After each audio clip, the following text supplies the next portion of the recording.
Al Derecho y al Revés, un programa de radio que aborda diferentes temas con una perspectiva amplia y siempre fomentando el debate respetuoso de posturas diversas.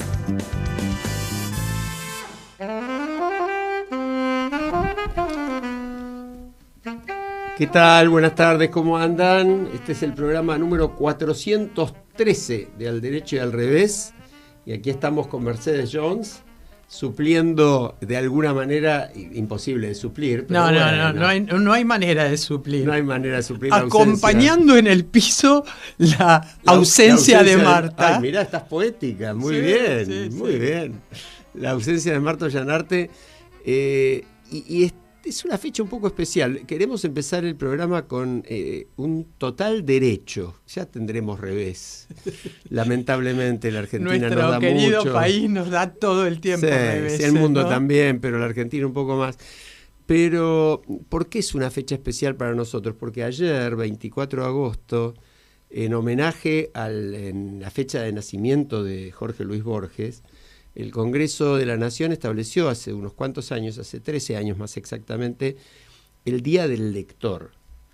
Y este es un programa donde muchísimas veces hemos sugerido, invitado a leer libros, hemos tenido una cantidad de autores presentándolos y somos fervientes partidarios de la lectura como parte indispensable no solo de la educación, de la formación, sino del crecimiento y la vida misma del ser humano. Y del disfrute de la vida, Exacto. ¿no? Exacto, tal cual. ¿Por qué no? Es un disfrute total. Yo me acordaba cuando era chica, vivía en La Plata, ciudad que parece como muy estructurada, pero es una ciudad de provincia, por lo menos cuando yo vivía allí, me iba con un tarro de dulce de leche y mi libro, y era como entrar al paraíso. Sí, claro, tal cual, doblemente, digamos. Impresionante, me lo acuerdo como... Y realmente el tema del libro era parte de lo que sería el disfrute vital de las niñeces en aquella época, ¿no? Así es. Aquellos que tenían familias que leían. Bueno, yo creo que por suerte todo depende también de la actitud y el compromiso de los padres, de los abuelos.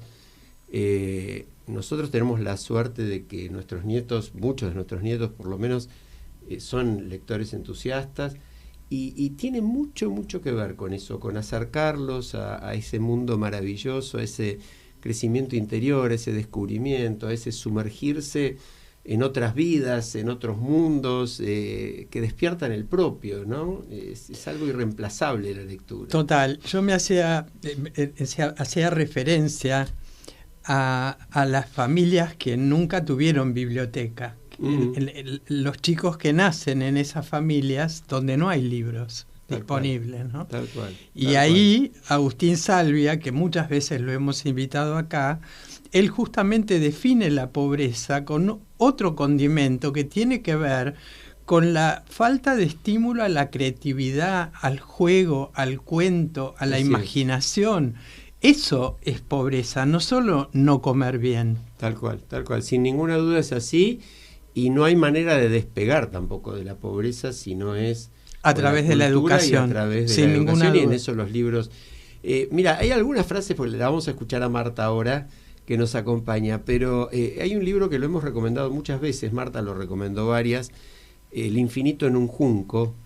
Es una maravilla porque justamente habla de la historia de los libros, básicamente, pero desde metáforas, desde historias hermosas, desde mitos, y bueno, algunas frases que cita Irene Vallejo, la autora del Infinito en un junco, en el comienzo de su libro. Por ejemplo, una dice: leer es siempre un traslado, un viaje, unirse para encontrarse.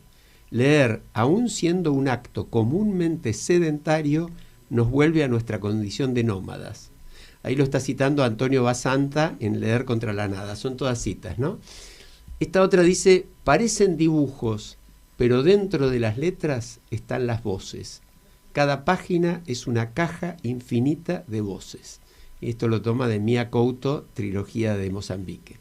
Bueno, hay muchísimos así hermosos, y uno más leo y ya está, vamos a escuchar la Marta. El libro es sobre todo un recipiente donde reposa el tiempo, una prodigiosa trampa con la que la inteligencia y la sensibilidad humana vencieron esa condición efímera, fluyente, que llevaba a la experiencia del vivir hacia la nada del olvido. Qué bárbaro. Emilio Lledó, Los libros y la libertad. Y yo no lo leí al libro, pero lo regalé porque ustedes me lo recomendaron, sobre todo Marta, pero además es muy poético. Muy poético. Es como un placer lo poco que yo fui leyendo en la previa que estuvimos hablando con Inés Sanguinete de Borges y del cuerpo y de la racionalidad y qué sé yo. Claro, el libro es un invento prodigioso de la humanidad, Así ninguna es. duda. Bueno, y Marta Ollanarte está, podríamos decir, en el país de los libros, porque es el país donde más se lee, porque es el país donde más se escribe. Bueno, que nos cuente ella... claro, no spoilees lo que ella cuenta, que es muy sugestivo, ¿no? Claro, y además lo cuenta desde el lugar, lo cuenta inundada de esas sensaciones que provoca Islandia. Así que la escuchamos a Marta. Hola queridos amigos, ¿cómo están? Les hablo hoy desde Islandia, un país que, les recuerdo, tiene 400.000 habitantes, según el censo del 2024, 103.000 kilómetros cuadrados, es decir, 4 habitantes por kilómetros cuadrados. Su capital es Reykjavik y tiene 130.000 habitantes. Combina un gran sentido de comunidad, un alto nivel de vida, un compromiso con la sostenibilidad admirable. Pero tiene otra característica de la cual les quiero hablar hoy. Es un país que fomenta la cultura de la lectura. Se calcula que al menos 1 de cada 10 habitantes publicará un libro a lo largo de su vida. Tiene un premio Nobel de literatura, Halldór Laxness. Su premio lo recibió por escribir novelas, obras de teatro, poesía, historia, etc. Ayer tuve la oportunidad de estar en su casa, que hoy es un museo. Las paredes son libros. Las paredes son libros. Y atento a que Islandia tiene solo 400.000 habitantes, el haber obtenido un premio Nobel lo coloca al tope en relación al tema de la proporcionalidad. Pero bueno, no es que solo leía Harold Laxness, sino que todo el mundo acá lee mucho. En cualquier lugar ustedes pueden encontrar una librería. Además, lo que es muy especial, en lo que eran, ¿recuerdan las antiguas cabinas telefónicas? Acá, cada una de ellas se conserva, pero ustedes entran, no encuentran un teléfono, encuentran libros, montones de libros, pueden llevarse 1, 2, los que quieran, y dejar algún otro, sí o no. Pero la gente es muy respetuosa de esto, los libros están en perfecto estado, así que ayer me sentí acá festejando el Día del Lector con gran alegría y recordando, por supuesto, a nuestro querido Jorge Luis Borges. Bueno, gracias Marta, muy lindo, muy fuerte. Eso de la cabina telefónica con los libros es una maravilla, ¿no? Hay un programa internacional que habría que googlear y mirar si sigue vigente, donde vos dejabas libros en las plazas o en lugares públicos para que otro los leyera y anunciaba, incluías en la página web, dejé en la plaza, por ejemplo, no sé, San Martín, tal libro con nombre del autor y el nombre del libro para que se supiera que ahí estaba el libro y alguien lo podía levantar gratis, ¿no?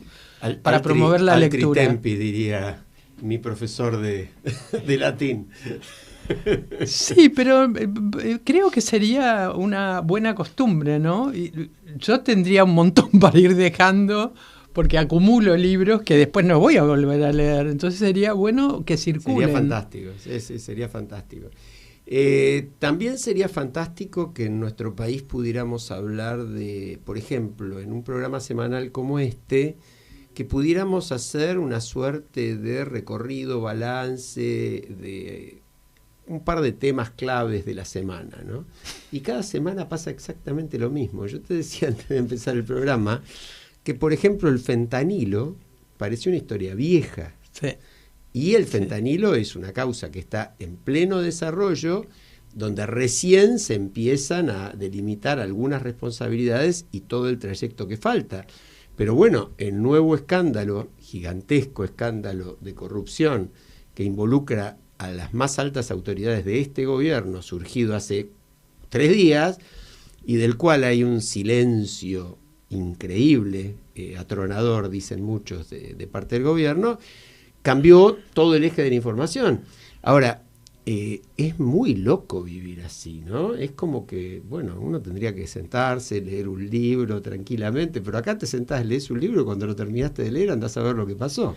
Claro, una amiga mía dice que nuestra realidad no es dinámica, es resbaladiza. Claro. O sea, es realmente, estamos en un tobogán permanente, ¿no?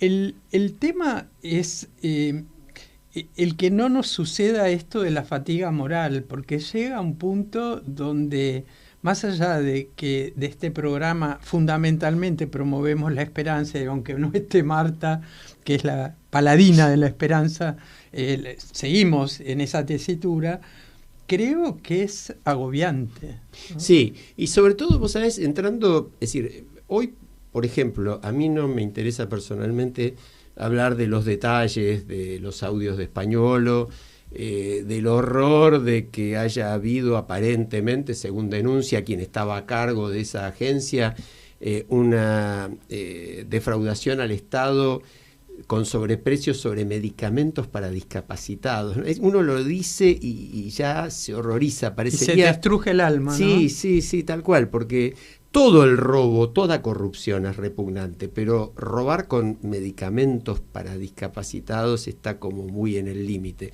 Ahora, con independencia de eso, lo tremendo es que si uno se pone a escuchar opiniones de periodistas, de dirigentes de la oposición o del propio oficialismo, etcétera, todos están tratando o de sacar algún jugo o de ver cuál es el origen de los audios.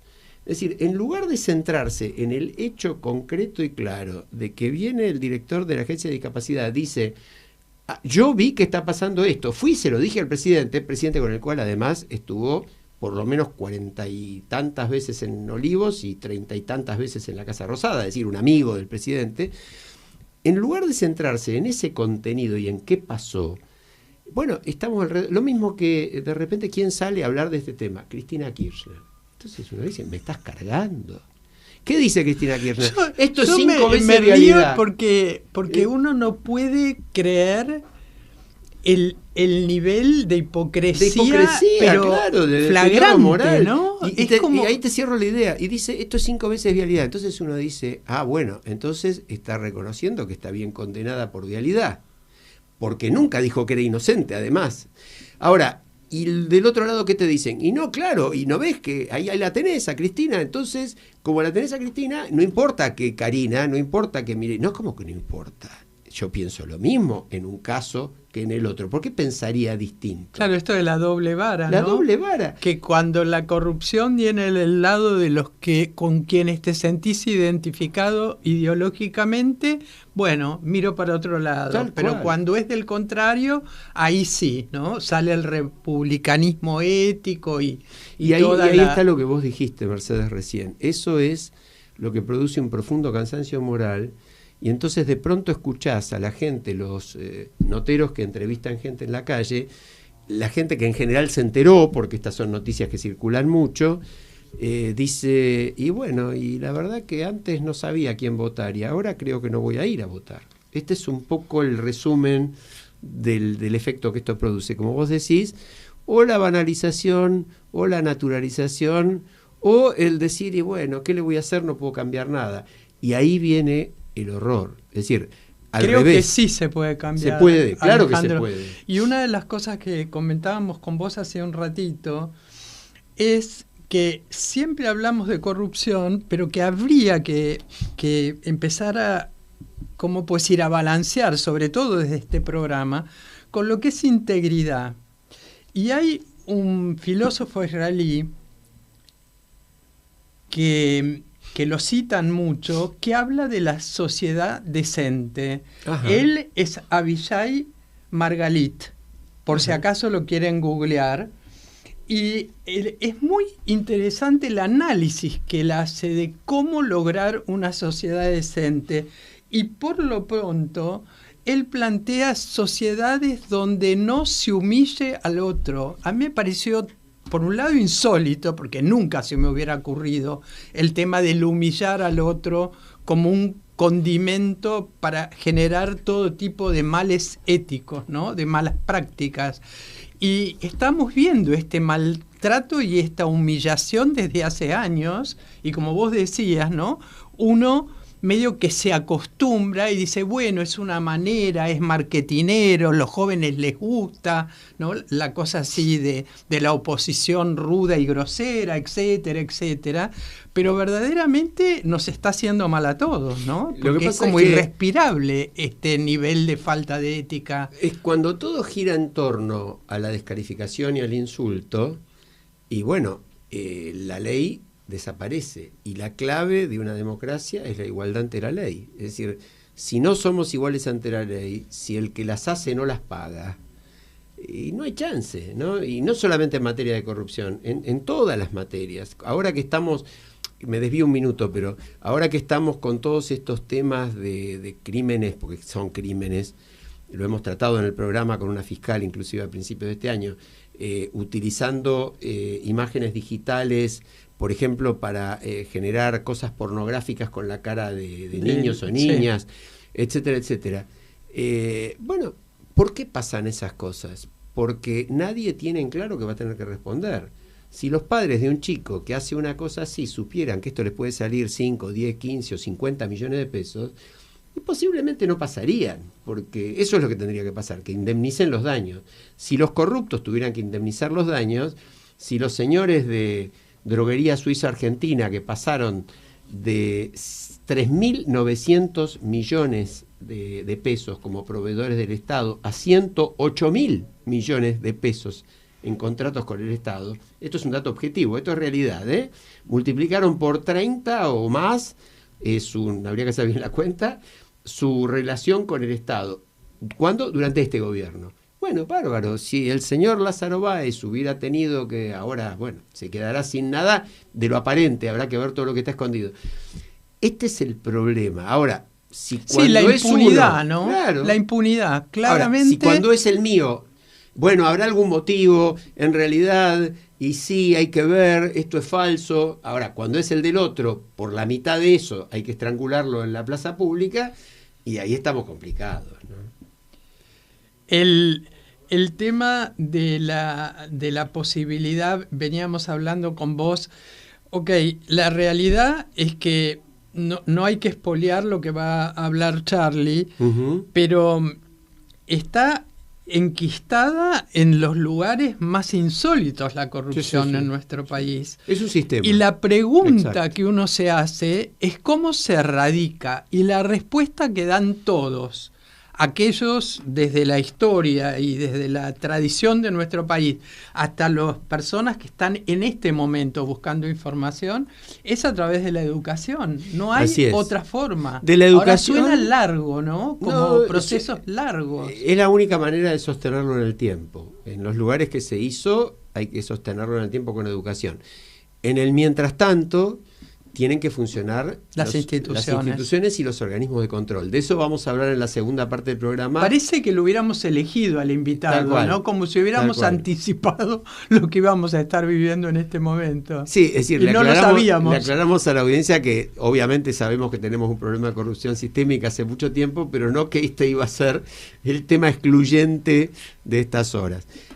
Cuando hablemos con Mariano Federici, que fue el titular de la Unidad de Información Financiera, es decir, el organismo de combate al lavado de dinero, durante 4 años, bueno, algo nos va a comentar. Pero como vos decías, escuchémoslo a Carlitos March, que siempre tiene algo interesante para aportar. Y que suma, ¿no?, en lo que estamos hablando. Sin duda. Buenas tardes, ¿cómo están?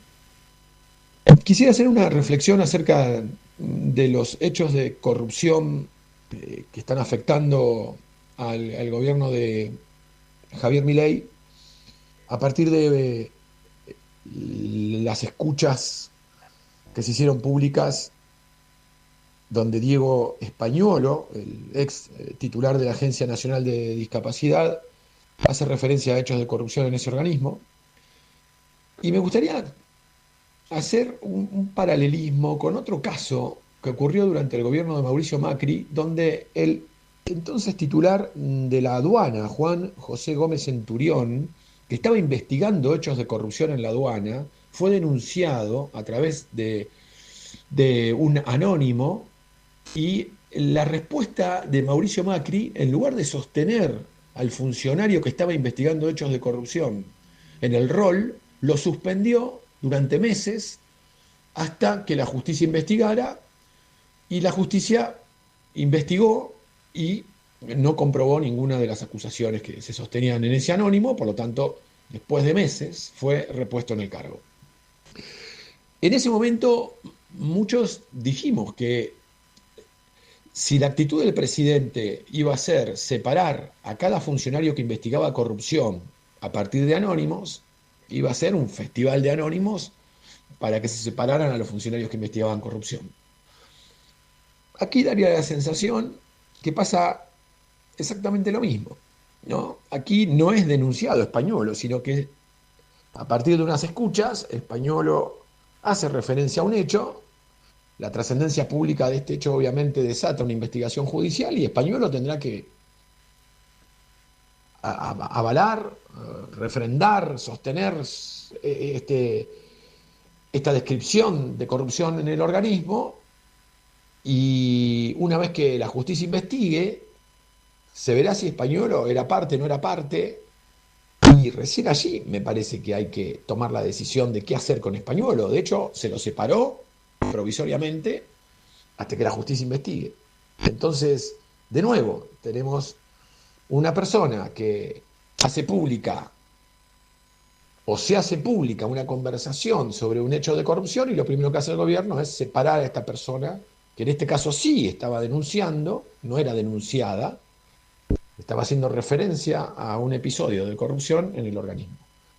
Me parece que tenemos que, como sociedad, reflexionar mucho sobre la conducta de los presidentes con respecto a las personas o que hacen referencia a hechos de corrupción o que son denunciadas a través de anónimos, para separarlos de la investigación que llevaban adelante sobre hechos de corrupción. Y como último dato, es muy llamativo que el vocero presidencial haya callado toda la semana, ¿no? La ironía con la que habitualmente se mueve, evidentemente se le está volviendo en contra. Ojalá que la justicia avance con la investigación de este nuevo hecho en un país de corrupción estructural. Gracias, Charlie. Muy interesante el aporte. Yo aclararía además que es cierto que en el caso de Españolo, en lugar de mandar a investigar, se lo destituye, se le pide la renuncia y como no renuncia se lo destituye.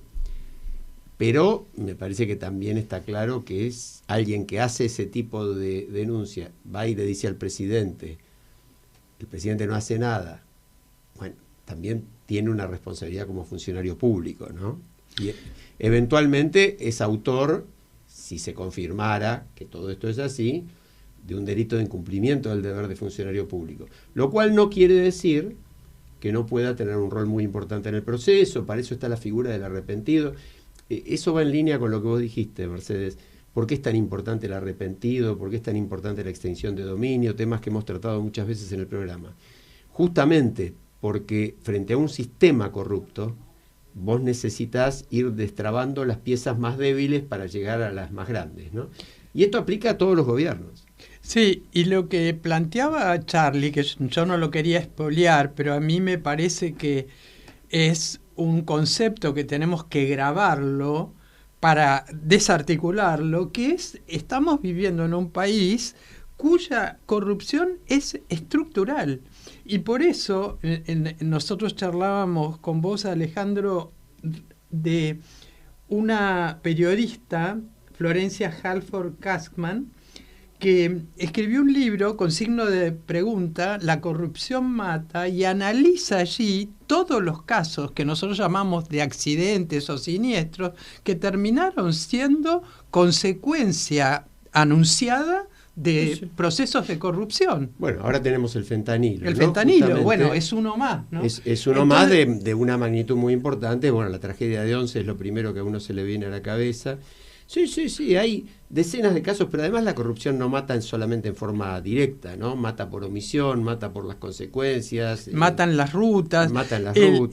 Creo que tendríamos que invitarla a esta periodista porque, como vos decías al principio, es tal el nivel de dinamismo, ¿no? Y de acelere de nuestra realidad. Así es. Son tanto los casos permanentes, ¿no? de accidentes por corrupción que nos vamos olvidando. Creo que hay que tenerlo presente, hay que volver.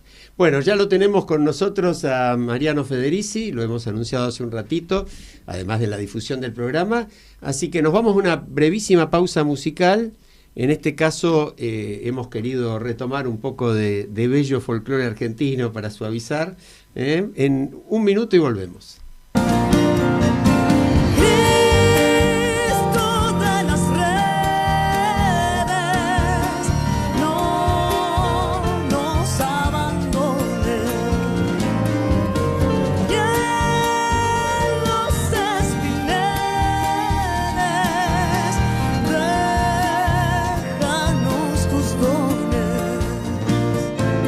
Piensas que nos perdís, es que la pobreza nos pone tristes, la sangre tensa y uno no piensa más que en morir.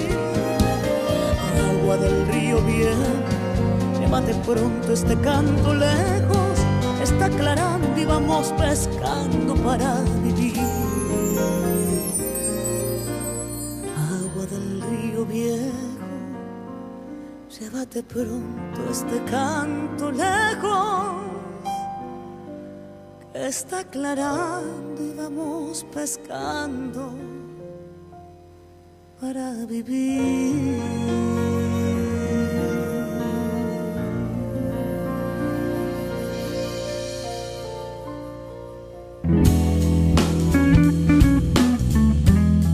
Al derecho y al revés.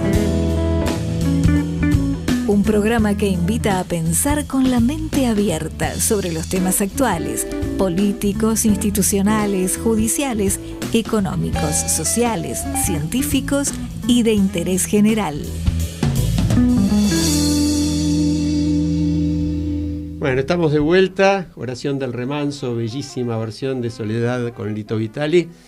Y lo tenemos con nosotros, decíamos, a Mariano Federici. Mariano es abogado, doctor en Derecho por la UCA, máster en Derecho por la Universidad de Virginia, es destacado experto internacional en materia de integridad financiera y especialmente en la prevención de lavado de activos y financiamiento del terrorismo.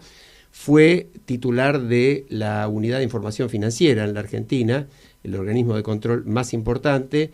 Bueno, tiene un currículum muy dilatado, docente en varias universidades, actualmente sigue a cargo de una consultora también muy importante en Estados Unidos, pero arrancamos directamente para no perder tiempo. ¿Cómo te va, Mariano? ¿Qué tal, Alejandro? ¿Cómo están? ¿Me escuchan bien? Perfecto, y me gusta la escarapela. Sí, quedó ahí de los meses patrios. Me parece muy bien. Mariano, estábamos hablando con Mercedes en la primera parte del programa del consenso que hay en la sociedad sobre una corrupción sistémica que existe en la Argentina, porque no son muchos actos de corrupción o actos de corrupción de distintos gobiernos, sino un sistema. Ahora, decíamos que para enfrentarla es necesario que los organismos de prevención y control funcionen. Vos sos un experto muy destacado en la materia y además estuviste a cargo del organismo de control de lavado. Decinos, ¿cómo ves hoy el funcionamiento en la Argentina, tanto de la UIF como de los demás organismos de control? ¿Cuáles son sus falencias y qué habría que hacer con eso hoy? Bueno, y hola Mercedes también, perdón que no te saludé directamente. A ver, un pasito para atrás antes de meterme de lleno a la respuesta a la pregunta que me haces. para realmente combatir de manera eficaz la corrupción, lo primero que hace falta es el compromiso político del más alto nivel, que contribuya, que coadyuve a darle forma a una estrategia nacional de prevención y lucha contra la corrupción, ¿no? Y lamentablemente esa es la primer falencia que tenemos hoy en el sistema ante una realidad que, como bien describían ustedes, es un problema sistémico. No se trata de hechos aislados, digamos, que pueden tener todos los gobiernos en todas partes del mundo, ¿no? Acá tenemos un problema que persiste y que afecta no solamente al sector público, también al sector privado, ¿no? Entonces, esto requiere de una estrategia articulada que involucre a toda la sociedad, a los tres poderes del Estado, sin duda, porque todos tienen algo que hacer al respecto para prevenir, combatir, ya sea prevenir, detectar o reprimir el delito, pero también a los distintos actores de la sociedad civil, a la prensa, a la clase dirigente en su conjunto, ¿no? Que se tiene que unir detrás de un liderazgo que promueva realmente ese cambio cultural. Y lamentablemente faltan los liderazgos políticos con capacidad de comprender la importancia que este tema tiene para consolidar la estabilidad no solo de la macroeconomía, ¿no? Que es obviamente hoy uno de los objetivos más importantes que tiene el gobierno y que se asienta sobre los pilares de integridad y transparencia, pero también la estabilidad del Estado de Derecho, la estabilidad de nuestro sistema democrático, la estabilidad de nuestra república misma, ¿no? Se asienta en estos valores. Y francamente, digamos, sorprende la falta de comprensión sobre la importancia que tiene este tema, la falta de atención que se le ha puesto a este tema. A ver, si yo les pregunto qué ha hecho la Oficina Anticorrupción, por ejemplo, en este último año y medio, casi 2 años, quién está a cargo, la mayoría de la gente no tiene ni idea, ¿no? Que está a cargo de un ex socio del ministro de Justicia, por ejemplo, ¿no? Y que no han hecho absolutamente nada, no hay ni una propuesta de estrategia o de política anticorrupción esbozada por parte de este gobierno. El tema está absolutamente desatendido, como también lo está la política antilavado, ¿no? Que es una herramienta eficaz para hacerle frente a este delito, porque es la manera inteligente de hacerle frente al delito, yendo tras lo bien, tras el dinero. Ahí, digamos, lo que hemos visto en 1 año y medio ha sido aterrador, ¿no? Porque designaron a 2 funcionarios, la verdad que a todos nos sorprendieron muy bien. Los primeros funcionarios que estuvieron a cargo de la UIF, Ignacio Jacobucci, Manuel Tesio, que empezaron a tratar de remontar una situación de una herencia muy difícil, ¿no? Que había dejado el kirchnerismo, la UIF completamente desmantelada. Y cuando empezaban a dar los primeros pasos en la dirección correcta, por ejemplo, volviendo a reencauzar las querellas penales contra el kirchnerismo, bueno, fueron advertidos de que eso no era admisible. Ajá. Es decir, eso, perdóname la acotación, para que la audiencia entienda, la Unidad de Información Financiera actuaba como querellante, es decir, como parte en las causas penales por corrupción. Podía actuar, de hecho, en tu época como titular, actuaba y muchas de las causas pudieron seguir gracias a la intervención de la UIF. Lo que dice Mariano Federici es que este gobierno impidió que la UIF continuara como parte en esos juicios, lo cual le quitaba impulso. Seguro. Correcto. Lo primero que hicieron fue tratar de interferir en la institución, que recordemos es una institución autónoma y operativamente independiente. Esto quiere decir que el gobierno no se puede meter en su operatoria. Así es como la ley la creó, y eso va en línea con estándares internacionales porque hace a la confianza en la institución, ¿no? Las UIFs intercambian información a través de una red internacional que es la que administra el Grupo Egmont. Yo fui presidente del Grupo Egmont, ¿no? Es el organismo internacional que nuclea todas las WIFs del mundo.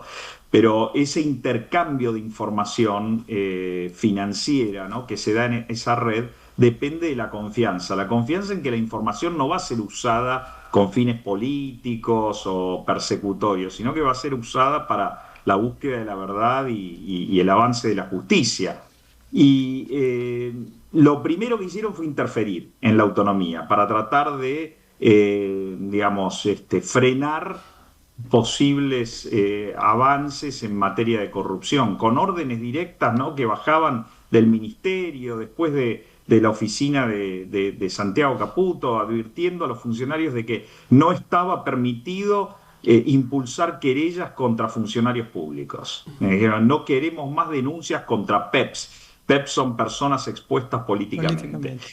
Y eso es inadmisible, es espantoso, y por eso los funcionarios que estaban a cargo se resistieron a una orden completamente ilegal.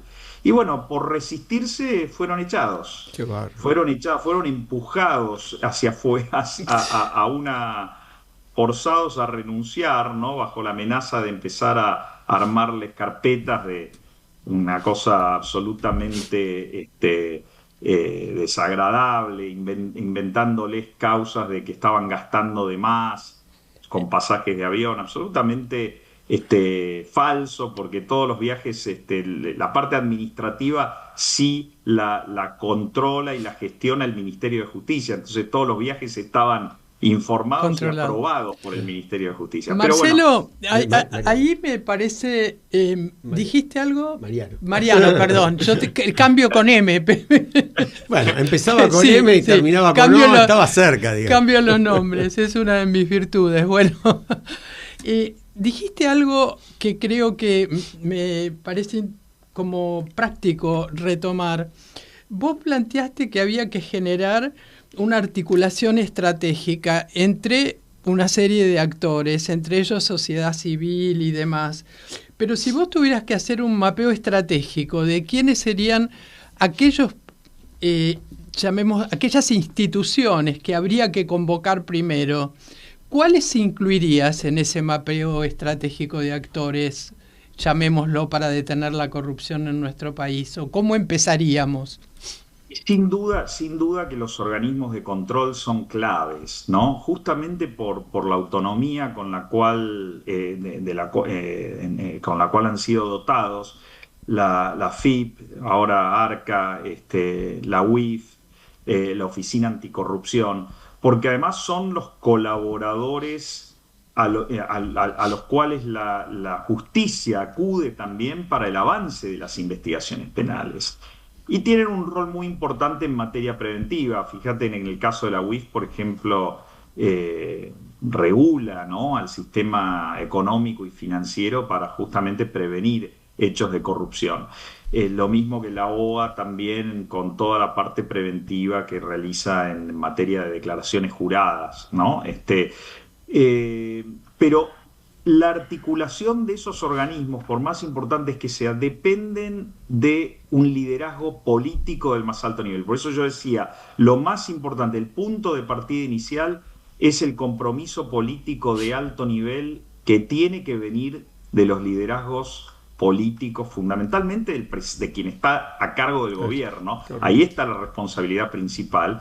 Y idealmente convocando a las principales fuerzas políticas de la democracia, digamos, detrás de lo que debería ser una política de Estado en Argentina, ¿no? A esta altura, con lo que nos ha costado la corrupción, y me refiero no solamente al dinero robado, ¿no?, sino a las décadas perdidas, a las generaciones perdidas, ¿no?, a causa de la corrupción. A esta altura deberíamos tener una política de Estado con un compromiso de todas las fuerzas políticas importantes, de toda la clase dirigente importante. No me quiero olvidar también del compromiso empresarial, porque fíjense que en todos los hechos de corrupción, por lo menos en los que a mí me tocó investigar durante la época 2016 a 2020, pero lo volvemos a ver ahora, en todos aparece siempre, digamos, otro del sector privado bailando el tango con el funcionario, ¿no? Entonces,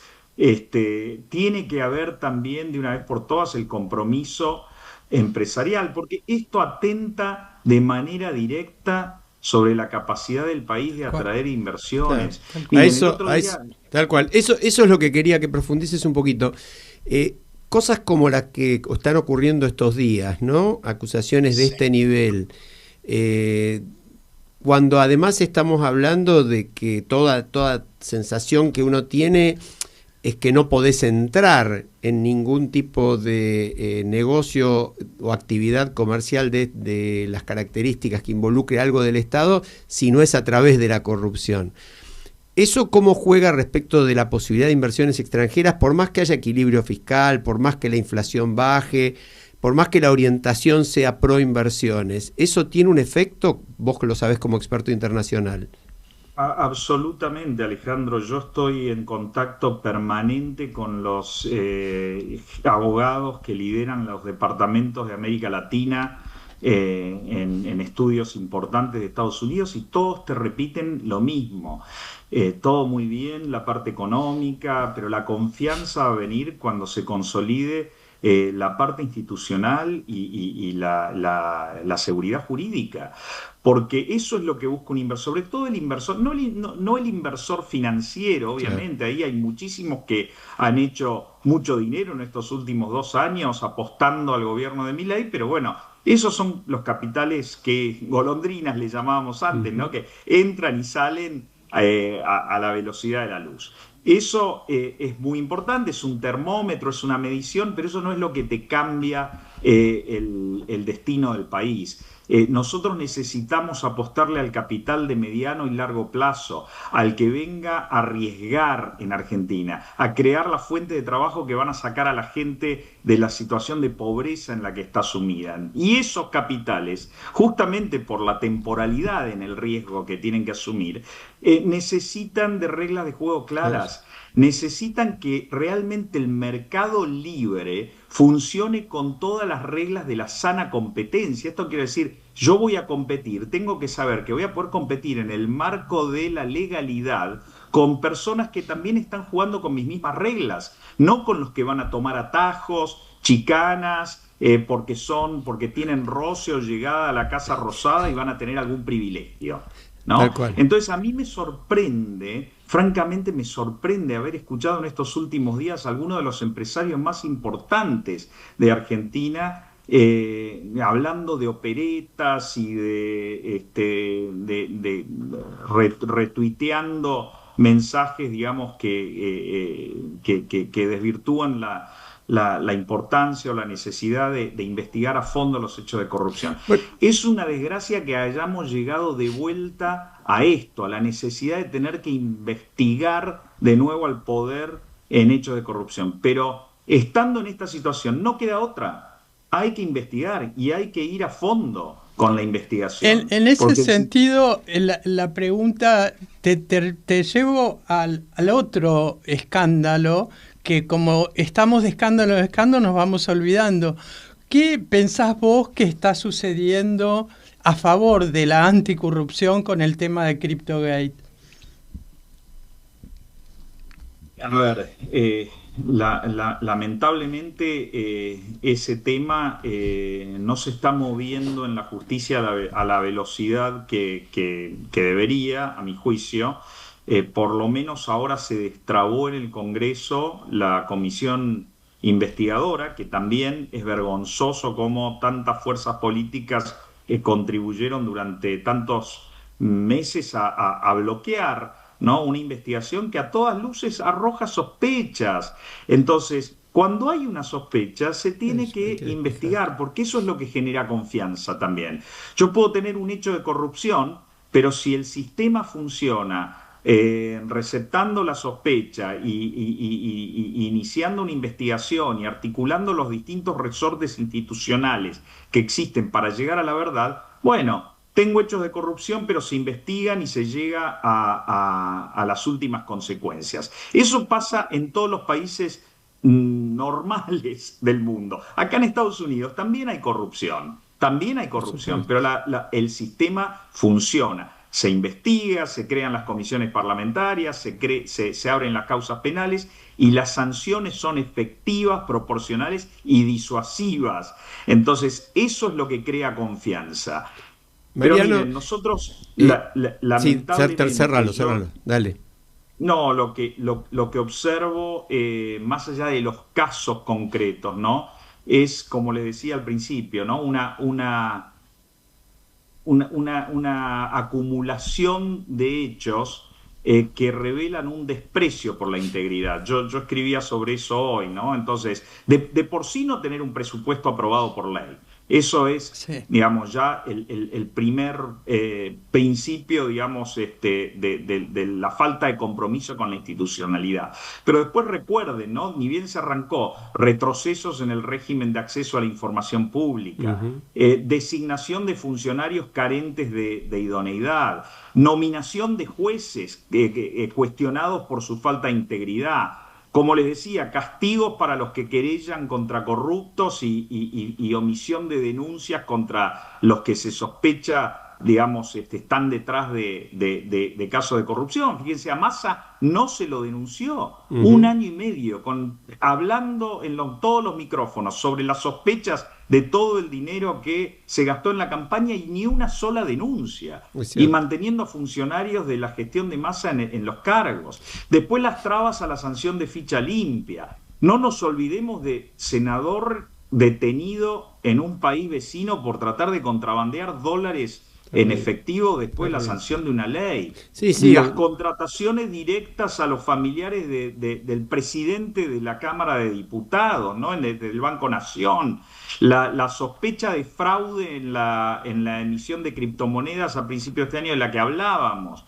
Ahora el tema o sea, y me estoy quedando corto, ¿no? Porque entonces estamos ante una situación de desprecio por la integridad, no solamente de falta de liderazgo que galvanice, digamos, que reúna a los consensos detrás de una estrategia anticorrupción, sino un desprecio por la integridad. Entonces eso es lo que ahora se te viene todo en contra, ¿no? Ante un hecho que toca a ya las entrañas del poder como este, ¿no? Nosotros lo que decíamos antes de que vos entraras al programa, es que justamente este tipo de cosas, sumadas al doble estándar, sumadas a la actitud de mucha gente, como por ejemplo los grandes empresarios que vos nombraste, yo voy a hacer nombre y apellido porque es así, es público y notorio, Marcos Galperín, por ejemplo. Yo creo que si uno le hubiera preguntado a Marcos Galperín qué opinaba de actos de este tipo realizados por otro gobierno, por el gobierno anterior, por ejemplo, su actitud hubiera sido completamente distinta, ¿no? De alguna manera ese doble estándar termina dándole, si no justificación, por lo menos pretexto para decir, vieron que yo no era la única, por ejemplo, a Cristina Fernández de Kirchner, que es lo que viene pasando en los últimos días. Yo por eso te iba a preguntar, en tu experiencia a nivel internacional, vos recién hablabas de que en Estados Unidos, por ejemplo, ni hablemos en los países europeos de la Unión Europea, las sanciones existen. ¿Es tan fuerte esta doble vara, este doble estándar, el corrupto es el que no es mío, el corrupto es el otro? Miren, lamentablemente en años recientes se empieza a ver también algo parecido en países que fueron líderes en la lucha contra la corrupción y la defensa de la integridad. Pero con la gran diferencia que en la mayoría de esos las instituciones son muy sólidas y el sistema de controles y contrapesos está muy consolidado. Entonces, esos resortes permiten desafiar cualquier intento de aplicar y hacer valer ese doble estándar del que vos hablás. Entonces, en países donde la calidad institucional es débil, como el nuestro, donde las instituciones todavía están recuperándose desde la vuelta a la democracia, ¿no? No podemos darnos el lujo de limarlas de esta manera, con la designación de funcionarios inidóneos, con violaciones a la autonomía de los organismos de control. con el despojo de facultades, como la facultad de querellar de la UIF.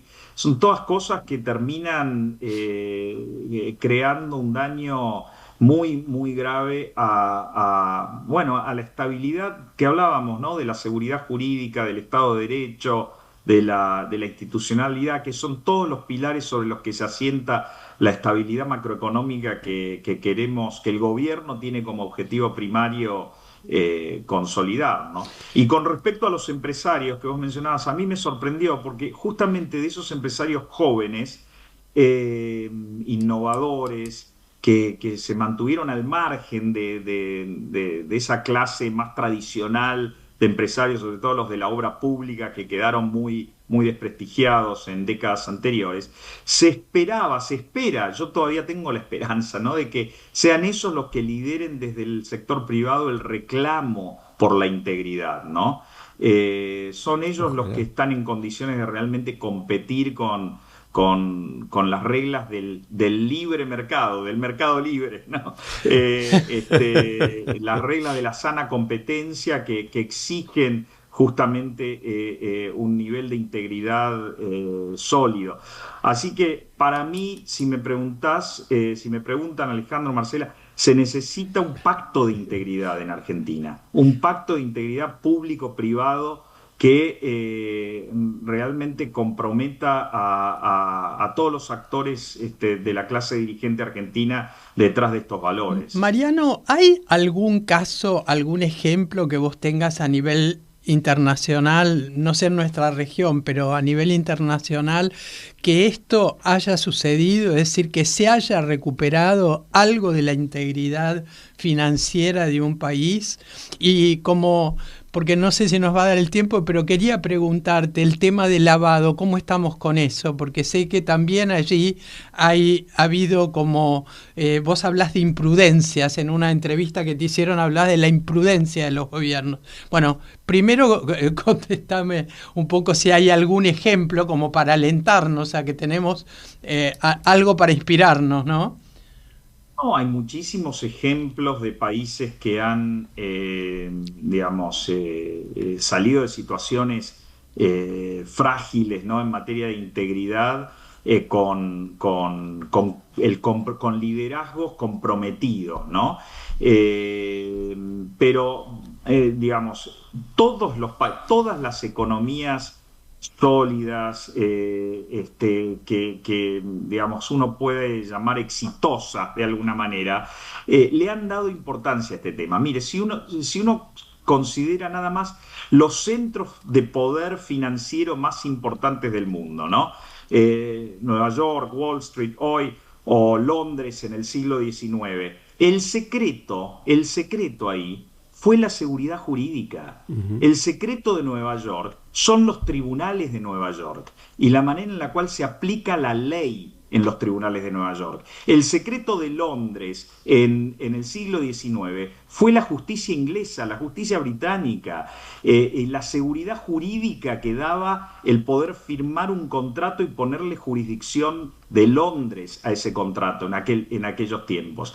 Entonces, no entender la importancia que tiene, acá en Estados Unidos se entiende el derecho, la economía, cuando se estudia la economía, law and economics, ¿no? Es la ley y la economía. Van de la mano. Vos no podés armar un programa de gobierno enfocado 100% en la economía y desatender por completo la cuestión de la justicia, la cuestión de la seguridad jurídica. Poner en el Ministerio de Justicia a personas incompetentes, con la reputación completamente contaminada, porque eso no genera confianza, y lo que más desesperadamente necesita Argentina para salir de su agonía es confianza. Así es, y tenemos que comentarle a la audiencia también que antes de este escándalo último de los audios de Pañuolo, etcétera, la confianza en el indicador de confianza de la Universidad Torcuato Di Tella, que es el histórico de la Argentina, descendió casi un 14% el mes pasado, ¿no? Es decir, que no quiero ver hasta dónde llegó. No nos da mucho el tiempo, pero en el tema de lavado, ¿cómo estamos? Solo una palabrita para tranquilizar a la audiencia. Vos sabés que Mercedes siempre mete una pregunta cuando no tenemos tiempo para hacerla. 30 segundos. Lo contesto rápido. Estamos en una situación vulnerable porque Argentina acaba de concluir una examen internacional del Gafi que lo dejó en una posición de seguimiento intensificado, se llama. En febrero del año que viene Argentina tiene que rendir examen para ver si ya supera definitivamente la evaluación o vuelve a la zona gris que puede derivar en la inclusión de Argentina en un listado, ¿no? Lo cual sería terrible. Devastador. Mariano, así que esperemos que lo superemos. Gracias, Mariano. Esperemos que así sea. Mariano Federici, ex titular de la UIF, experto internacional en integridad y en lucha contra el lavado y la corrupción. Muchas gracias por tu participación. Un abrazo. Gracias. Un placer enorme. Un abrazo a los dos. Chao, chao. Bueno, nos estamos yendo, como siempre tarde, como siempre nos gritan acá Leo Justi defendiendo, por supuesto, los horarios como corresponde. Nos vamos con el Nano Serrano.